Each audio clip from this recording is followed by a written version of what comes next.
My self Shivcharan Prajapati और मैं BCom first year के वित्तीय लेखांकन का लेसन नंबर 6 कैश बुक प्रस्तुत करने जा रहा हूँ। कैश संबंधी लेन देन का लेखा जिस बही में किया जाता है उसे रोकड़ बही कहते हैं। जैसे 50,000 रुपए का नकद भुगतान किया गया,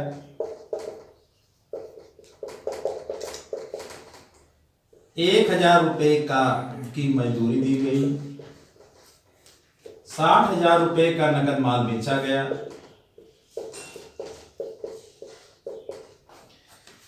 इसका लेखांकन रोकड़ बही में किया जाएगा। रोकड़ बही के दो पक्ष होते हैं, डेबिट पक्ष और क्रेडिट पक्ष। डेबिट पक्ष एंड क्रेडिट पक्ष। डेबिट पक्ष में सभी प्रकार के प्रारंभिक शेष, ओपनिंग बैलेंस और सभी प्रकार की प्राप्तियां, नगद प्राप्तियां, कैश रिसीप्ट प्रस्तुत की जाती हैं। और क्रेडिट पक्ष में सभी प्रकार के नकद भुगतान, ऑल कैश पेमेंट तथा ऑल क्लोजिंग बैलेंस शो किए जाते हैं। रोकड़ बही का नमूना क्या है? एक तरफ रिसीप्ट दिखाते हैं, दूसरे तरफ payment. Receipt and payment, date, receipts, payment, date, receipts,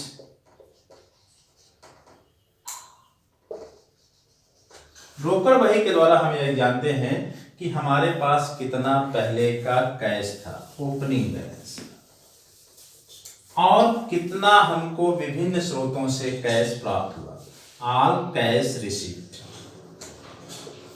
such as sales of goods on cash, sales of assets and loan received in form of cash.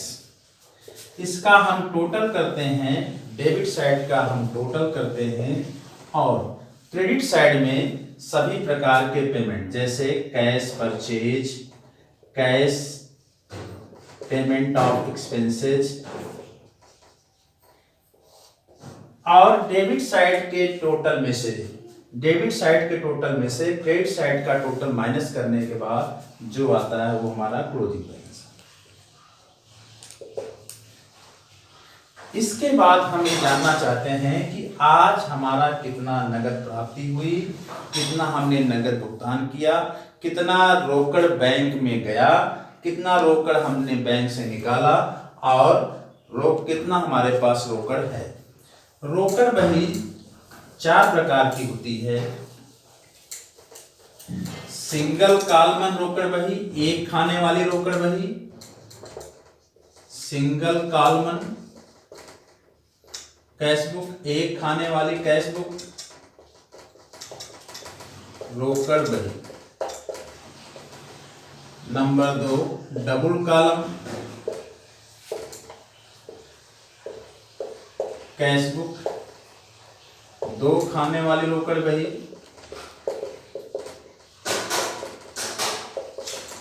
Number 3 खाने वाली रोकड़ बही, ट्रिपल कॉलम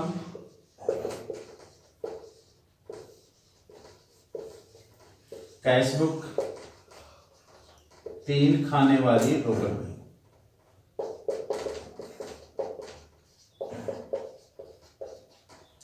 चौथा पेटी cash book,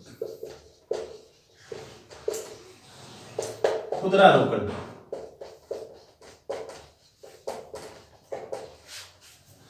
single column cash book.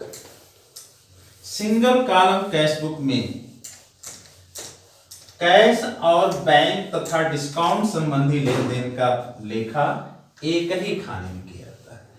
इस खाने में cash, bank और डिस्काउंट संबंधी लेन देन का लेखा एक ही खाने में किया था, इसलिए इसे सिंगल कॉलम कैश बुक कहते हैं। इसमें 2 पक्ष होते हैं, डेबिट एंड क्रेडिट। डेबिट पक्ष में सभी प्रकार की रिसीप्ट और क्रेडिट पक्ष में सभी प्रकार के कैश, बैंक तथा डिस्काउंट संबंधी पेमेंट दिखाए जाते हैं। डेबिट पक्ष में opening balance and all cash and bank receipt तथा क्रेडिट पक्ष में all cash and bank payment. और डेबिट पक्ष के योग में से क्रेडिट पक्ष का योग घटाने के बाद जो आता है उसे क्लोजिंग बैलेंस कहते हैं। बैंक और कैश का हमारे पास जो क्लोजिंग बैलेंस है वो हम सिंगल कॉलम रोकड़ बही से ज्ञात कर सकते हैं। दूसरा रोकड़ बही है डबल कॉलम रोकड़ बही, दो खाने वाली कैश बुक। दो खाने वाली कैश बुक के अंतर्गत कैश और बैंक संबंधी लेन देन का लेखा अलग अलग किया जाता है। Double column cash book.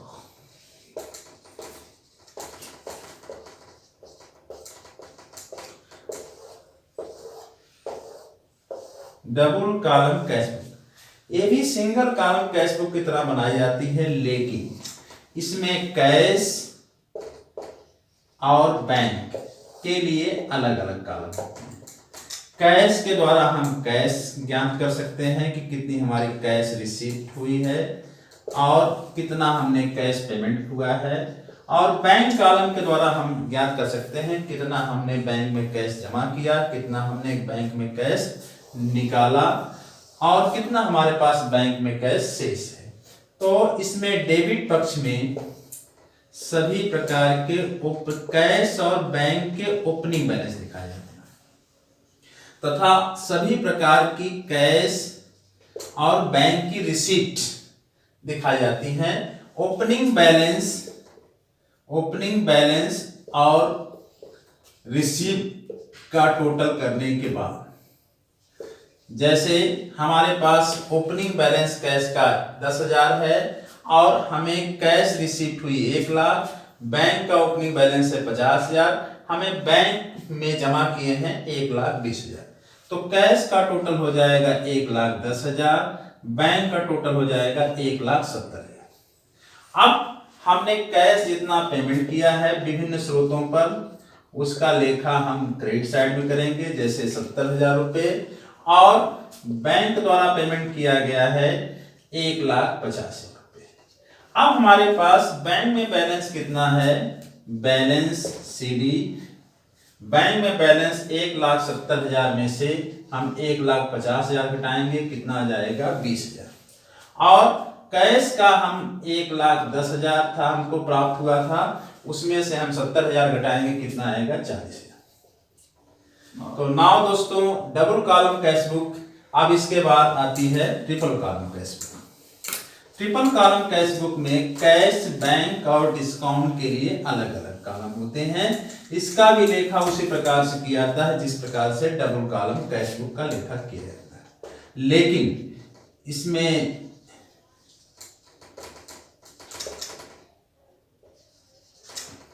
Cash, bank और डिस्काउंट के लिए अलग अलग कॉलम होते हैं।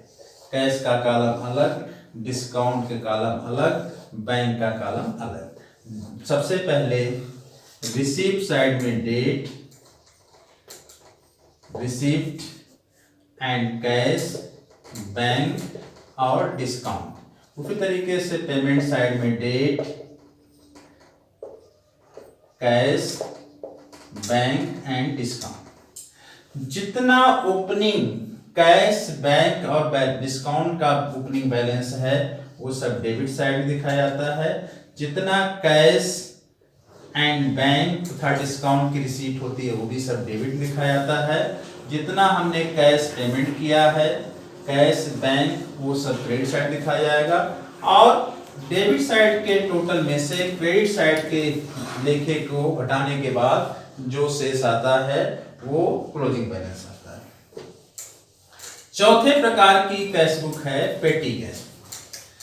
दोस्तों हम छोटे छोटे खर्चों का भुगतान करने के लिए, छोटे छोटे रोकड़ का लेन देन करने के लिए जिस बही में को रखते हैं उसे कहते हैं पेटी कैश बुक। पेटी कैश बुक, पेटी कैश बुक सामान्य कैश बुक की तरह होती है, लेकिन इसका हम उपयोग छोटे छोटे लेन देन के लिए करते हैं, जैसे आप कन्वेंस के लिए, न्यूज़पेपर का भुगतान करने के लिए, मजदूरी देने के लिए। ये भी सिंपल कैश बुक की तरह होती है। इसमें दो पक्ष होते हैं, debit and credit. Debit side में सभी प्रकार की रिसिप्ट दिखाई जाती है और क्रेडिट साइड में सभी प्रकार के पेमेंट दिखाए जाते हैं। और इसमें जो रोकड़ आता है वो मेन कैश बुक से आता है, जितना ओपनिंग बैलेंस है, तथा हम जैसे न्यूज़पेपर को सेल करते हैं, छोटे मोटे जो हमको इनकम होती है उसे को हम रिसीप्ट साइड में दिखाते हैं। छोटी छोटी जो खुदरा रोकड़ होती है उसको हम रिसीप्ट साइड दिखा देते हैं। और जैसे न्यूज़पेपर का भुगतान किया आपने, कन्वेंस दिया है, मोबाइल रिचार्ज कराया है, इसका हम लेखा क्रेडिट साइड करते हैं। जैसे ओपनिंग बैलेंस हमारे पास 1000 का पेटी कैश, हमको 10,000 रुपये मिले तो टोटल रिसिप्ट साइड का हो गया 11,000। हमने न्यूज़पेपर का 1,000 रुपये दिया है, कन्वेंस 2,000 रुपया दिया है, मोबाइल 3,000 रुपये। अब हमारे पास कितना बैलेंस बचा है? 11,000 में से हम 6,000 रुपये घटाएंगे तो बैलेंस हमारे पास 5,000 रुपये बचेगा। दोस्तों, हमारे इस चैप्टर में किसी भी क्वेरी के लिए